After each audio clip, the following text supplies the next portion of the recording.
I did not have sexual relations with that woman. Yes or no? Did you ever take banned substances to enhance your cycling performance? Yes. I had no prior knowledge of the planned assault on Nancy Kerrigan. I am deeply sorry for my irresponsible and selfish behavior I engaged in. Today is November 28th, 2024. It's also Thanksgiving. Wow. And what a great day to be with family, Giulio, to be with friends, to be with loved ones, or to be alone if you don't have any of all of the above. Thanksgiving. I don't know. Sounds good to me.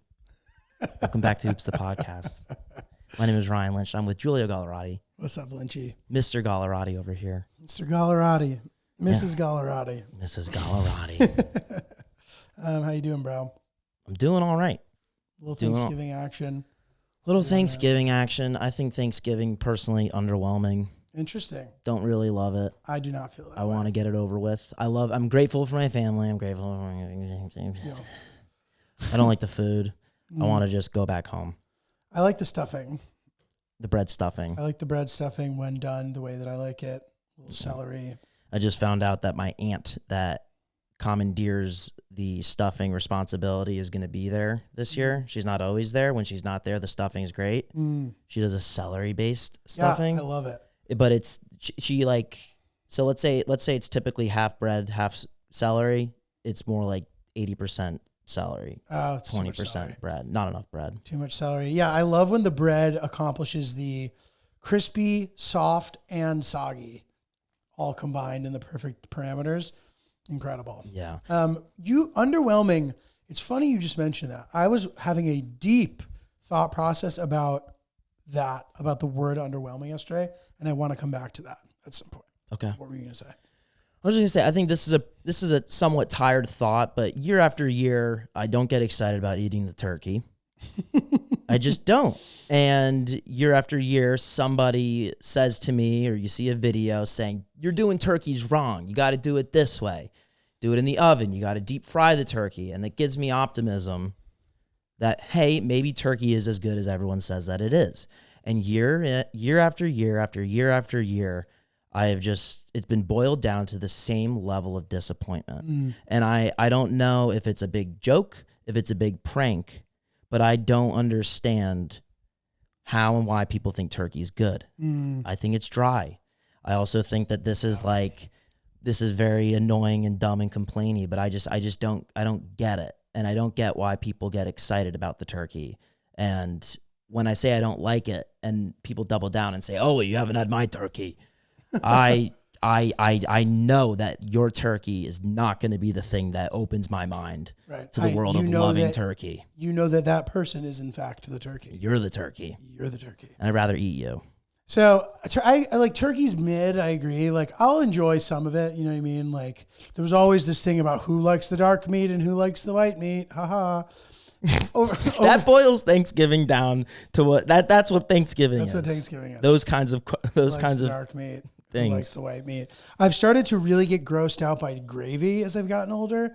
Like gravy that is anything less than the heat that it's supposed to be served at. Like you let it sit there for 3 minutes, it starts to sort of separate in this way where there will be this sort of gooey, viscous layer on the top. And it grosses me out. My mom has this really cool little thing where you keep the gravy warm by putting an actual live candle underneath it. It's this apparatus where like a literal candle goes in it and it kind of keeps it warm. I don't love Thanksgiving food. My family's always hosted it and it's been special and like it's a fun, special day where we all hang out. So I've enjoyed that a lot in the past. But we are going to change. So I've missed one Thanksgiving and I'm going to miss it this year too, which I'll explain more in a second. I missed it during COVID. I think that like COVID kind of like sparked up a bit, if I remember correctly, in like the fall, winter of 2020. So I just like spent it with the people that I was staying with at the time, and didn't go back to my parents' house. I forget if there was more to that, but I'm going to miss it again this year, which I want to talk about in a second. But dude, this reminded me, there's one more wedding thing that I need to bring up. So Sorry for this hard right turn. No, I want it. This is great. So I could talk about the wedding for like 3 or 4 more episodes. Go in. there is this beautiful thing so the reason why like a lot of TV shows will culminate with like a wedding scene or any sort of a big event that brings all the characters in the show together in a way that makes sense is because that's like a realistic way to do that. So now all these characters are together and things are happening. And there's always these very interesting side stories that are developing throughout the thing. The main story might be the bride and groom getting married, but everybody else has these big character arcs. And this was no different. I'm sure there was plenty of them, but one in particular stands out to me. And I forgot to mention this. This person spoke as well on Saturday of the wedding. He was the MC, Danny Palmer. And there was this joke. If you guys have seen me on the road before, 2 of my sort of like staple openers, who are both great comics. One of them is Danny Palmer and the other Hannah Dickinson. So a lot of the time the sweet spot show will be Danny, then Hannah, then me. Like that's what we did in DC last time. It's a great little lineup that really helps me do my best. And they're both great comics. But Hannah sort of jokingly was like, Danny, if you crush it as the MC, I will make out with you. That was the joke. And it was this hilarious thing where you could tell Danny, we all kind of were like, all right, yeah, Danny, that's not going to happen. But we all thought it was funny and whatever. So Danny shows up. I attempted to have like a pre-wedding little tiny quick get together in my hotel room before we actually went down to the party. It quickly fell apart and I regretted inviting people because we didn't have enough glasses for there to be a proper pre-party. We didn't have enough alcohol. So I'm kind of scrambling. Like the people who were already coming, it was like Danny and Abba, literally. Francis was supposed to, he didn't even come. He didn't make it on time. But there was literally like but nobody ended up coming. But Danny was one of the people who actually did come. And he arrived with Hannah. Now, Hannah was not Danny's +1. Danny and Hannah had separate invitations. But they showed up together. I'm like, okay, this can't be bad for Danny's standing. Danny goes up and starts his speech. He's doing pretty well. He starts to tell this story that worried me a lot. Because there's this story when Danny and I first met, Danny told this story about, or not told the story, but basically Danny was in the crowd at my show for some reason. This was at Stand Up New York. I didn't know Danny was a comic. After the show, Danny comes up to me. He goes, dude, that was a great set. He goes, I would suck your dick, dude. That's what he said. Now, and then for years after that, I thought that Danny was gay. So when Danny would be on stage talking about girls, I'd be like, this is so disingenuous. Like, why doesn't this guy just live his truth on stage? It would be much funnier. Until I realized that Danny actually lives life as a straight man. And I was like, oh, ha, ha, ha. So this is like fun story. So Danny goes into that story and I'm like, oh my God, is he about to say suck your dick? Like, this is not going to go over well if he does that. I really hope he doesn't. It'll be fine, but like Hillary will be upset. Some people might not like it. So Danny goes, I proceeded to tell Giulio, Hillary squeezes my hand, I would blank your blank, insert inappropriate gay sex terms. And we were like, thank God. All right, Danny, well done. He did a great job. And at some point in the night, I get a text from Danny that is a photo of him from the photo booth of him and Hannah kissing. And this is like a proper kiss. It's not like a peck. Like, as Will Winter said, dude, I can't believe Hannah unhinged her jaw for the old man. This is a pretty good voice. Hannah's mouth is open, and it is a legendary photo. She has a handful of Danny. What an incredible coming of age tale, Danny. Great work, man. And what a hilarious subplot to a big night where lots of things were happening. Great character arc there. Incredible climax. How happy I was to receive that. It was just unbelievable. That is great. I'm visualizing it as if it was a TV show right now, where it's you guys dance on the stage and your character arc is complete, and then it's showing the little spin-offs and then making out of the photo booth. Yeah. Oh, one other really fun personalized touch. Obviously, Hillary's idea. We did it together, and we kind of divided and conquered based on who I knew really well. I'd throw things in there. Who she knew really well, she would do it. But we had personalized notes for every single person at the wedding. So I think on Friday there was 183 people there. Every single person had their own personalized note, and it was really fun to write them. Some of them I roasted people in, which was really funny. Like my one buddy Phil from college, like he got married right after we graduated, so his kids are like teenagers now. And he's like, I'm like, I'm happy you didn't even need to get a babysitter because you have literal adult children. So like, it was fun to throw in little zingers like that. And that was a really nice, fun touch. That was sure. that was a very thoughtful touch. Yeah. I hope you guys like that. So let the record show Hill Dog started that trend if it does become one in the future. Yeah.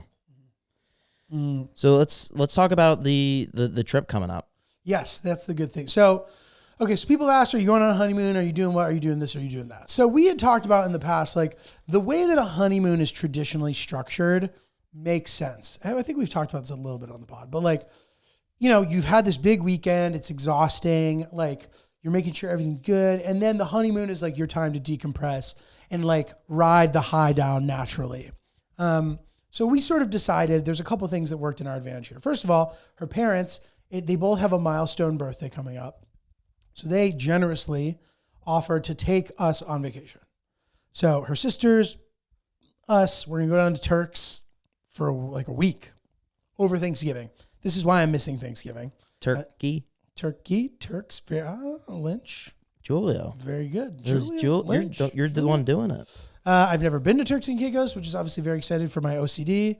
And while it is not a sovereign country, there's a separate list that I'm very, probably my number 3 on my life lists is the Traveler Century Club list of world destinations, which includes territories. So like, while the country list is like very important to me, the Traveler Century Club has like 350 destinations on it. And the country list has 197. So like Turks and Caicos is a destination on this. And I very closely logged these as well. If you guys were curious about what some of my other top lists are, it's countries, Traveler Century Club territories, National Park registered sites, UNESCO World Heritage sites, and national monuments. Those are probably my top 5. So anyway, we'll definitely scratch that itch. I'm super excited. I've done my 10-pronged approach of how to approach a trip properly so that I maximize in its entirety. I've looked at all the exciting Atlas Obscura destinations that are in the Turks and Caicos. I intend to explore some of them with Steve, who's now my brother-in-law, who is not a chill by the pool type. So I'm sure everybody will be happy that we are entertaining each other while they relax and get in some sun. So anyway, so that's a week after the ceremony has been completed. And as you guys listen to this episode, I will be in the Turks and Caicos, assuming nothing goes wrong, knock on wood. And super stoked for it. So that is basically doubling as a mini moon. And then we are going on a proper honeymoon to Chile in the beginning of January for a couple of weeks. Are you going to Santiago? Yes. It's the capital. Yes, it is indeed, Lynch. Just in case you didn't know. So there's a couple of really fun things about that trip for us too. So we've designed it in a way that really makes us both happy. So we are going to basically every exciting place you can go to in Chile. We're staying for a minimum of 3 nights in each destination so that we have enough time to relax. But we're doing a lot of flying within the trip itself, which is very exciting for me as well because I get to start off my year with a ton of flights on my flight list, which I'm always trying to outdo myself every year. I'm going to get close this year. I don't know if I'm going to hit 50 was what I did last year. I don't know if I'll get there this year. I'm going to get very, very close. So that's exciting. And then Chile, so we're going to the Atacama Desert. We're staying in sick hotels that are sort of the hotels that are good enough that you actually don't need to do anything. You can just sit at the hotel and have the best time ever. So, and plus all these destinations are known for like hiking and day trips and adventures. So like, I'll probably do a couple half day things, but I don't intend to do any full on treks. I don't want to climb. I don't want to camp. I don't want to be gone the whole day. I'm still recovering from my injury, so I need to take it easy. So anyway, so Atacama Desert first, which is high desert, northern Chile. So we fly to Santiago, and then we immediately have a connecting flight to Calama, which is the airport that's in the Atacama area. We stay there for a few nights, some of the best stargazing in the world, amazing. We then fly back to Santiago and then drive to the wine region, which we're only staying in for a couple days at this like private vineyard, chill, whatever, wine, amazing. Then back to Santiago and then flying to Patagonia, all the way, and like deep Patagonia. Like you can't get there by car, Patagonia. It's like a 3 or 4 hour flight from Santiago. Little plane? No, like proper plane. We're staying there for 4 nights.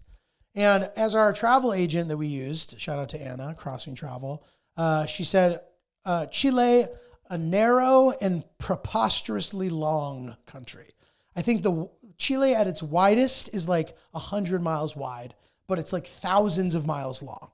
So the flying from, if we were to fly from Atacama directly to Patagonia, it's like flying from New York to LA. It's ridiculous. Wow. I don't think that flight even exists. So we're going to Patagonia for a few nights, then back to Santiago for a couple of days where we're staying at the Ritz which is very nicely priced.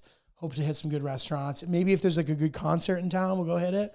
We're going to look into that. I'm now getting really into these 2 Chilean artists who are kind of popping off right now, but it's a perfect coincidence that we kind of literally get to ride the wave. Check out Chris MJ and Floy Manor.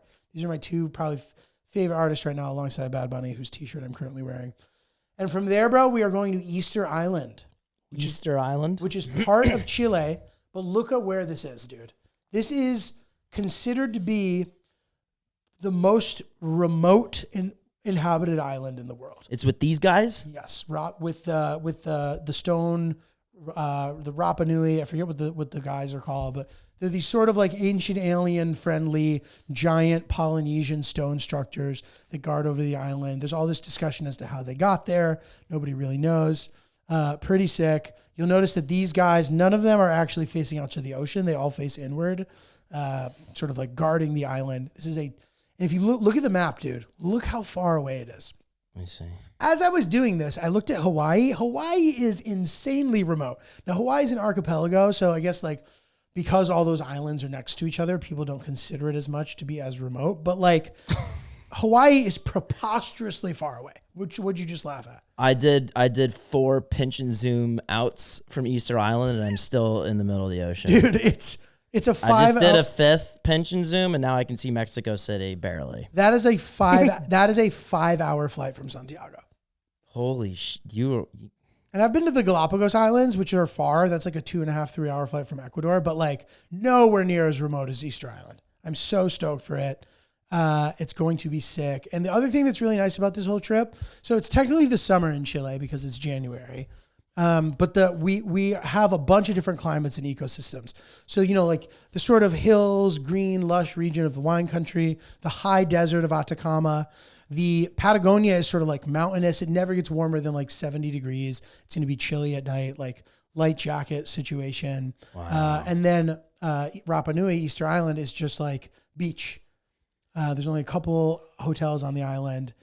Really, really fucking sick trip. So hopefully everything goes according to plan, knock on wood. And then we come back to New York. That is insane. Doing it at the beginning of January to try to like maximize as much slow time as we possibly can so we don't feel that FOMO. Not that we shouldn't be feeling the FOMO, but it's hard not to. So feel really good about all that, dude. And it's going to be fucking sick. That's awesome. Super pumped. Super Happy for pumped. I'm glad you guys each get to do everything you want to do. Yeah. And the spacing out of at least 3 days sounds really good. Yeah. So because in other vacations, like when we went to Greece, we stayed in Milos. Milos Cove is the name of the hotel. Sickest hotel we've ever stayed at. I remember when we did the tour of the hotel, Hillary started crying because of how beautiful it was. Wow. Crying from beauty. Really, really sick. So I'm hoping we can kind of accomplish that same thing here. And just really, really excited to go on a proper vacations like this in succession, like perfect time to do it. And wouldn't miss it for the world. And I suspect that things will not be much different when we get back, as is always the case when one takes a vacation. How do you get back into the swing of things? Like currently? Yeah. So, I know we kind of talked about it a little bit last episode, but just like, when were you just like back? So the spacing's nice. I don't even feel back yet. Like as you saw, Lynch came in here today. Apartment's a disaster. There's wedding dresses and tuxedos and shit all over the apartment. We're slowly getting it back together. We both have a busy week.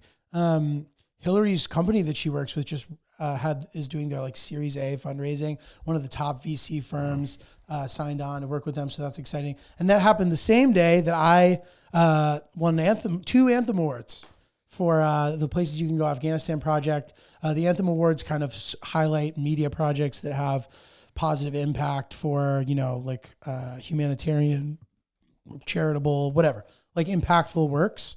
So thank you to everybody who voted, first of all, because we won the Community Voice Award, and that's what that is. So the reason why I was so spammy with all that, and if anybody DM'd me during that voting period, you know that I sent you the link, was because I just thought there was no way that we were going to win a regular one because we were up against, in my category, it was like Paramount NBC Universal, MTV, celebrities, like all these shows. Like there's no way we're going to win the judging. So I need to win the Community Voice Award. But lo and behold, we won the judging too. So it was gold, silver, bronze. We won the silver in our category. Pretty sick. And I knew they were announcing it. As we record this episode today, they actually announced it today. So I kept waking up. 7 a.m. I woke up. Oh, it's not 9 a.m. Yeah, I knew they were announcing it at 9 a.m. And I kept dreaming about it when I'd go back to sleep. Yeah. About like, however, and like some of the dreams were anxiety dreams where like it turned out we didn't actually win. And then I'd wake up and it'd be, oh God, thank God it's not 9 a.m. yet. So that's all been a whirlwind. It's really exciting to, get recognition, I guess. You know what I mean? I know it, like at the end of the day, these are charitable things. So the most important thing is that those keep getting seen to fruition. Now we're building the library, which we look forward to having a lasting impact in the area. Thank you to everybody who donated. But of course, it's great to get the word out a bit for the work that I want to keep doing, because this year I'm going to have a big year of traveling and shooting stuff. I already have some stuff in the works. We're going to shoot a couple national park ones. I'm hoping to tack one onto my Alaska trip. I think we're going to shoot something in Florida also, and just really hit it hard. So this is a great way to start that off, and hopefully it'll help me raise some money to be able to shoot the things that I want to shoot. So very, very excited about all that. So, dude, you kind of just, in a way, it's nice to just like get catapulted back into real life with really positive things. Like we both got to announce those cool milestones on the same day, which is really fun for the Coloradis. Yeah. Power couple. And yeah, dude. So I also like the idea of spacing it out a bit, because the Turks trip will happen primarily over Thanksgiving. So I won't feel like I'm missing anything, because that weekend, I always take Thursday, Friday off. Wednesday night's usually kind of slow. And then maybe Saturday and Sunday I'll do spots, but like I'm not going to feel bad missing those this time around. So yeah, be sure to come check out me and Lynch, December 13th, New York Comedy Club, Stamford. One show Friday night. It's going to be awesome, 7 o'clock. It's going to be great. So yeah, dude, just try our best to get back into it. Like we didn't love the idea of sort of landing or not landing, but like the wedding being over and then now we're back in our apartment, but it was fine. Hillary took that Monday off. We went and got Christie's Pizza, which you got to try in Greenpoint. They finally have their first brick and mortar location. It's like the line is down the block every single day till close when they sell out by 7 p.m. Even though they're open until 10. On Sunday, the line was short. It was beautiful. It was meant to be. Went and picked up a pie. When I came back in, I told Hillary, yeah, sorry, babe, the line was too long, and then just lifted a pizza above the couch. Oh. She was like, hell yeah. That's nice. So yeah. Nice. I will say, at your wedding, I did take a big bite out of a cheesy slice of pizza. I did not care. Wow. For you, Julia. And that was not what caused the reaction? No, I was at the end of the night. Poor Lynch, dude. No, bubble child. No, I was happy. Nice I was cheesy slice of honored Joe's. to eat your cheesy pizza. Did you break out after eating my cheese? Not yet. Not yet. Good. We'll good. see. But Good, it was whatever happens will be worth it. Did you I'll take a lactate pill? I don't do that. No. Good for you. But not in a judgy way. I don't do that. Sounded judgy. But if I do have a pimple, as gross as it may be, I will name it Giulio, and I'll send you one photo of it. Pop that shit. Well, dude, you mentioned underwhelming earlier. Yes. So I was thinking about this. One of my favorite topics. We've talked about this in the past on the pod, but we were talking about kind of overrated tourist destinations, and I was thinking about the difference between an overrated destination and an underwhelming destination. Okay. Underwhelming is far more insulting than overrated, because something can be overrated but still be good. So there's this kind of popular list of overrated destinations that I don't consider underwhelming. So one of them is like the Leaning Tower of Pisa. I've seen it. I think it's sick. I don't think it's underwhelming. Is it overrated? I don't know. Maybe. I actually don't think so. Popular ones that are overrated that I agree with while still thinking that they're sick. Niagara Falls. Niagara Falls is incredible. The town sucks. It's just like tourist traps. It's like very lowbrow, shitty, like not that great. Agree with that. Times Square being overrated. Agree. Now, I think the first time you see Times Square, though, it's sick. There just isn't a lot of stuff to do in Times Square that, again, isn't tourist trappy. And I think that's one of the main criteria that they use to call something overrated. Another thing is like if things are like really expensive, which like, bro, you're on vacation, whatever. Like people say that the Champs-Élysées is overrated. Don't agree with that in Paris. I think that that's appropriately rated. The Mona Lisa I've never actually seen in person. Is that the museum? Sorry to cut you off. No, the Louvre is the museum. What's the place that you just mentioned? Champs-Élysées. It's like the main shopping street that has the Arc de Triomphe. It's in Paris. It's gorgeous. It's incredible. Like, don't agree with that at all. People say Mount Rushmore is overrated. Don't agree with that at all. I think it's super impressive, super sick. They say that riding the gondolas in Venice is overrated. I've never done that, but I suspect that that's not true. I think they just say that it's expensive. But if we're talking, what are some things that are underwhelming tourist attractions? I don't think there are a ton of them, to be honest. Well, I have a couple though. yeah. Do you have anything that pops up in your I've mentioned this, I think, once every other year on the podcast, the Plymouth Rock. That's another popular one. I think that's underwhelming. Plymouth Rock and Plymouth Plantation. Yeah. Yeah. And I don't blame the Rock. It is what it is. So the Rock isn't even the real Rock. I know which that, is part of why it's considered overrated. And it's not much to see. Yeah. And you're on your way. But it's on the ocean, right? Yeah. Yeah. It's instilled in a very pretty part of Plymouth, and it's Yeah. right on the water. And I think there's a museum inside a ship. Great restaurants and stuff, but just like Yes. it's right away.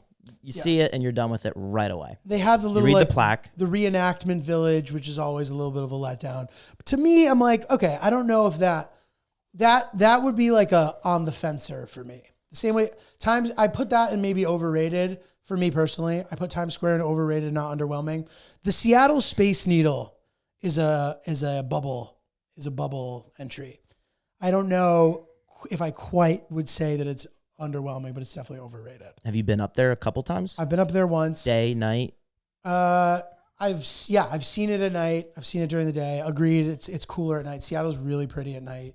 And I think that like going into any tourist attraction like that is inevitably going to be overrated. And I'll tell you why. Because you can get an amazing view of a city in a variety of different ways. You can't actually see the landmark when you're inside it.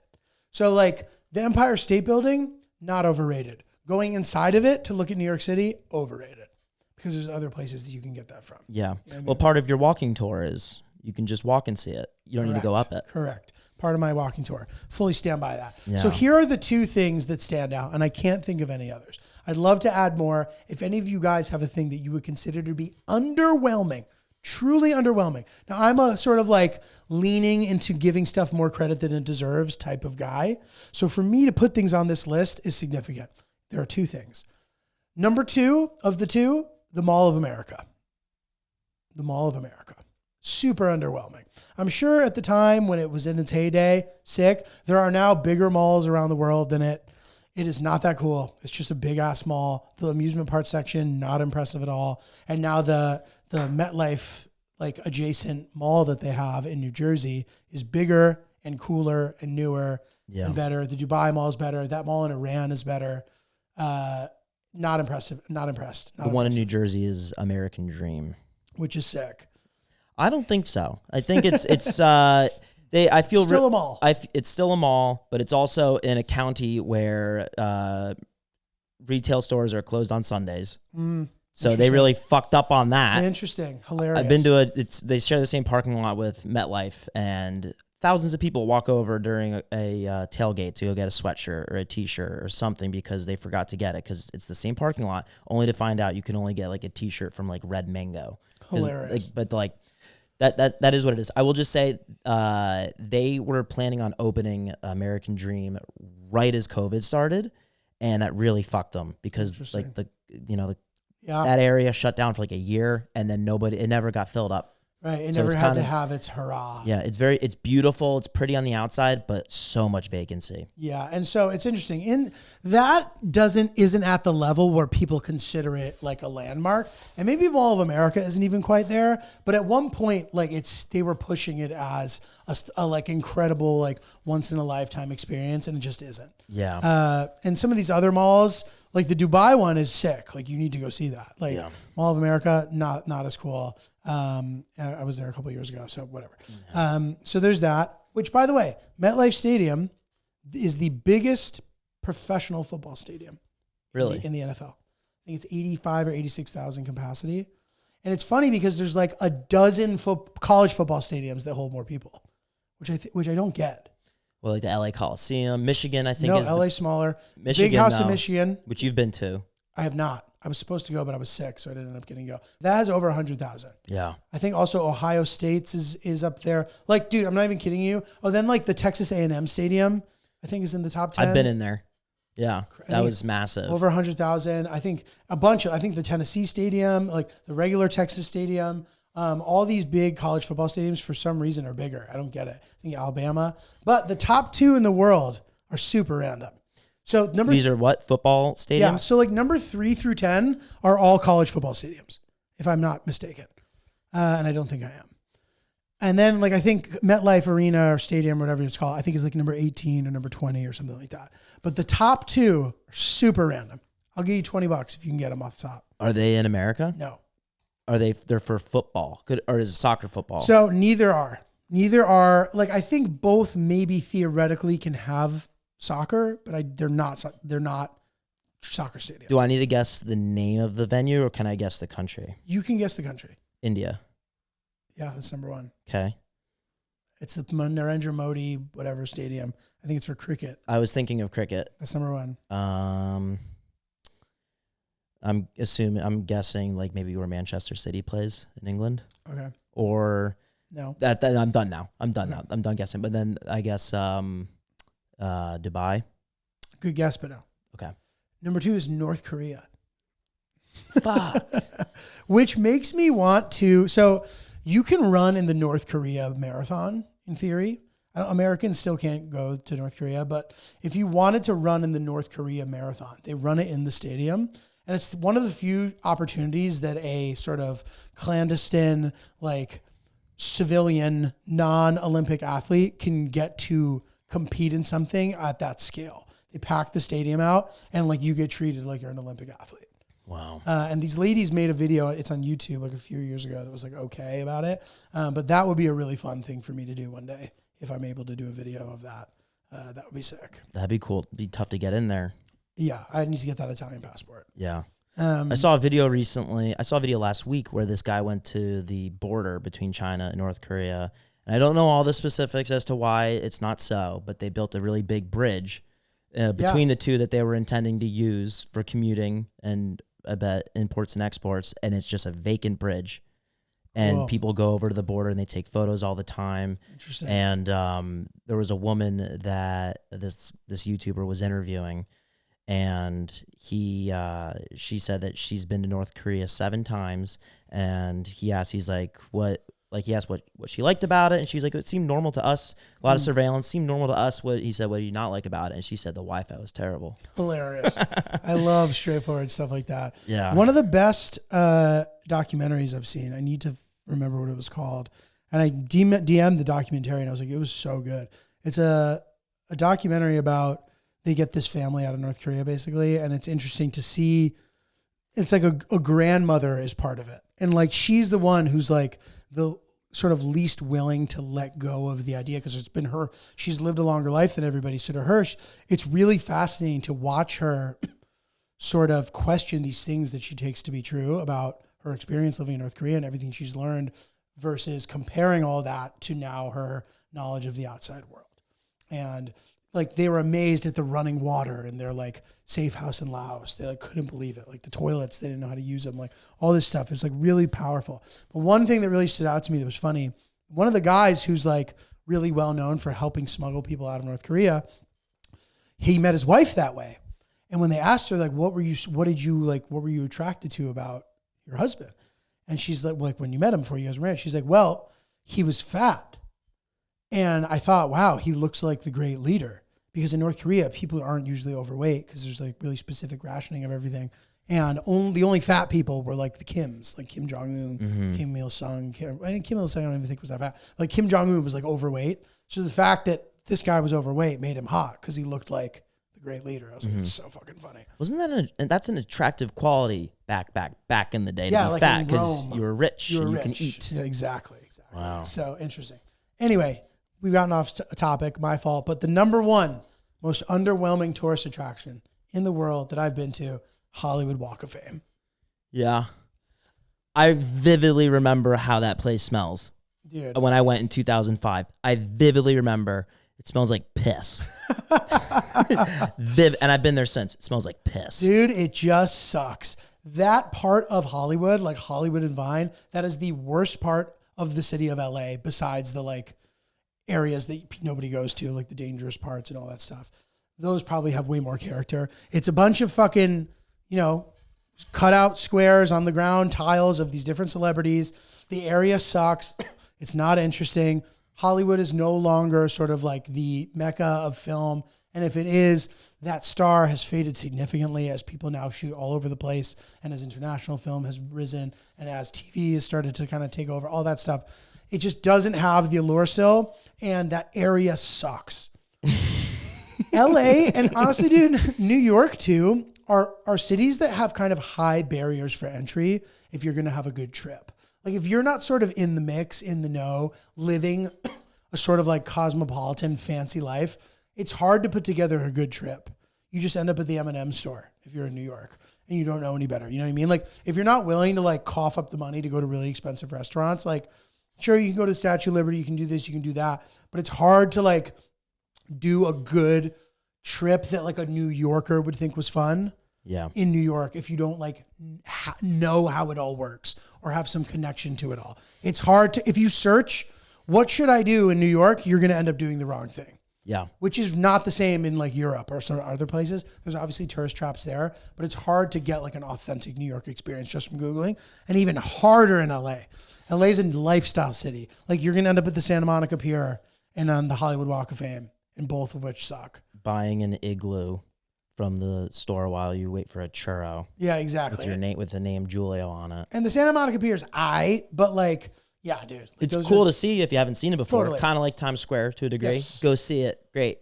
You don't need to ever see it again. High barrier for entry. So if you guys have any other examples of underwhelming tourist attractions, we'd be curious to hear because I'm trying to build out this list. Yeah. I'm trying to think of the most properly rated tourist attraction that I've been to. The one that keeps poking to my brain, and honestly, like off the cusp, I can't think of many, but I think Alcatraz is like thumbs up. I liked Alcatraz. I think Alcatraz is thumbs up. I went there in 2005. That's awesome. And then I went there in 2020. I went last year, 23. And they've added attractions, and it's a very cool place. I went a long time ago, and it was when I still enjoyed weed. I got high, and I went by myself, and I got one of the audio guides, and I had a great time. Yeah. It was super cool. Yeah. The movie freaked me out when I was a little kid. The paper mache head that they made as like cool. the Were you the talking dummy. about The Rock or Escape from Alcatraz? Escape from Alcatraz? Oh, yeah. I think that was in black and white, right? I think so. Is it Clint Eastwood? I I forget. don't remember. I watched it when I was little, but I remember the paper mache scared me. That is a tour. You have to go on a boat because it's on an island. Cool. I think that's definitely worth however much it costs. Great tour. Yeah. And if I had to, I don't really believe that any national park that I've been to has been underwhelming. They've all been sick, ultimately including this one. But if I had to single out one as the most underwhelming, the Martin Van Buren National Historic Site outside of Albany. There's none of the allure or things that save some of these other like specific sites exist here. Like if you go to another national park site that's like random, at least like getting there sick, or it's beautiful, or there's interesting culture. Like there's something like that. But here, none of that. It's next to a main road outside of Albany. And maybe it's because I'm familiar with the scenery because I'm from the Northeast. It just was like not that exciting in any capacity. So if I had to, I would say that, but I still thoroughly enjoyed it and thought it was cool. Yeah. And also Martin Van Buren, not that interesting. No offense to Martin Van Buren. He didn't do that much shit. Like I was reading his bio as I was walking around. I'm like, I don't know. Oh, you're counting which president? Is he 8? I think that sounds about right. Yeah. So yeah, anyway. Yeah. That's that. Also, just these are coming to me now. Come on in. In 2000, I went to the Hoover Dam, and I thought that was pretty cool. Sick. I thought that was pretty cool. Sick.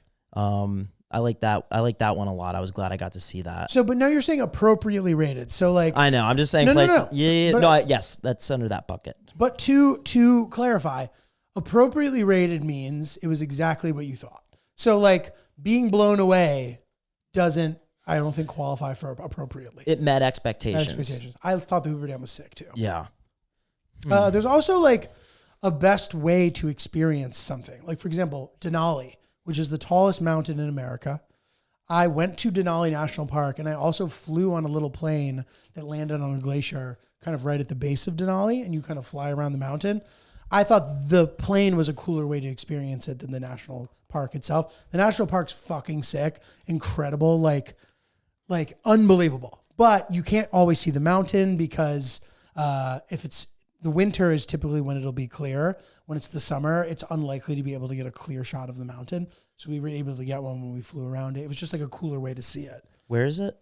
Alaska. It's in Alaska. It's like north of Anchorage by, I want to say 4 hours. En route to the Arctic Circle. Fairbanks, I think, is another 2 hours from there. But yeah, dude, I mean, for the most part, I think all these things are incredible. Like Rome is incredible. The Colosseum's incredible. The Eiffel Tower, to me, appropriately rated. I saw it. I was like, this is sick. Yeah. This is like a bucket list place. This is sick. Great. I wasn't like absolutely fucking blown away by it, but I was like, this is amazing. The views were incredible. It's great. Gorgeous. Yeah. So yeah, dude, it's a thing that interests me deeply. Yeah. Classic. Yeah. I'm glad to know that I don't have too many underwhelming places that I've been to, but I'm sure you and I will be going to underwhelming places in the future. It's inevitable. It's inevitable. And I just hope that those are few and far between the ones that are overwhelming. Very much agree, dude. Just like your wedding. Yes. Overwhelmingly vibey. Amazing. Yeah, dude, it was such a success. Couldn't have been happier with it. This was funny. This happened to me yesterday. And this was the day after the wedding has completed. I'm going to do the taxes for the charity, make sure I get them filed in time so that everything's set up the way it needs to be. It was a little bit of an annoying process. Finally finished it yesterday, thank God. But as I'm walking to the train, I was going to Juice Generation. So I'm sitting there ordering on my phone because when I get there, I want it to be there. And I guess I picked my nose. Stuck my finger in my nose. Didn't think it was that egregious. And I just hear a guy go, "Oh, man." And I look up and some guy's like, "Man, I was having a moment with myself and now here you are digging in your nose."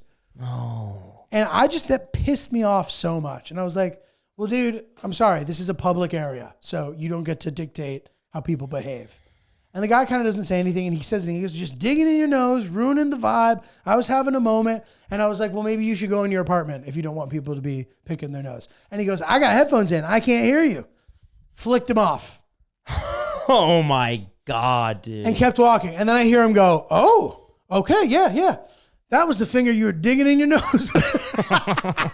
And I just couldn't help but start laughing to myself. But then I was like, dude, this guy's clearly unhinged. You might end up getting your ass kicked or getting murdered right now. Was this really worth it? Yeah. You should have just let this guy talk shit to you. So I quickly glance over my shoulder. I pop into Juice Generation. And then I'm like, I hope when I come out, the guy's not going to be waiting for me with his boys, or I'm not just going to get fucking popped. Yeah. I was like, I hope I make it onto the subway and get away with it. And I did. So I lived to tell the tale. At the end of the day, guys, as my grandfather, Nono Gino, once told me, it's not worth it. If a crazy guy talks shit to you, just put your head down. Say, yes, yep, that's right. I'm a loser. Yes, I'm gay. Yes, whatever you just said to me that you intended to be an insult, say it, and I'll just keep moving on with my life. You want to know why you got to say that more now than ever? Why, Lynch? Because you're a married man. You're damn right, Lynchy. You're a married man. I got something to lose now. Well, so anyway, dude, we got another good email about wedding officiating that we will include on the next episode. And we got a bunch of great other stuff to talk about. Happy Thanksgiving, guys. I know we're thankful for a ton of stuff, including all you guys who've ridden with us on the pod for this long, and really exciting to have Lynch officially in the mix now in the logo. And I don't want this to make you uncomfortable, but well deserved. Thank you. You started as the producer of the show and have grown into the co-host. Everybody loves you. You're a great guy and you're hilarious. And I've enjoyed watching your comedy journey continue. And no matter what happens in our lives, I hope that we can always work together. And especially not limited to the podcast and any other things. So thank you, Giulio. I appreciate you, everything you've done for me the last couple of years. And I love this pod. And I appreciate all of you, open arms, and enjoy your Thanksgiving. We'll see you next week. And check us out at Oops the Podcast on all social. Email us at oopspodcast@gmail.com. Julia and I will be in Stanford on December 13th. Yep. New York Comedy And- Club Sanford, come up. And then December 5th, I'll be performing in New York. So check out my socials at Ryan is Really Polite for info on that. Would love to see you there. It's with a great crop of guys and gal. And it's going to be a really fun show. I'm really looking forward to it. That is that. Thank you guys very much, and goodbye.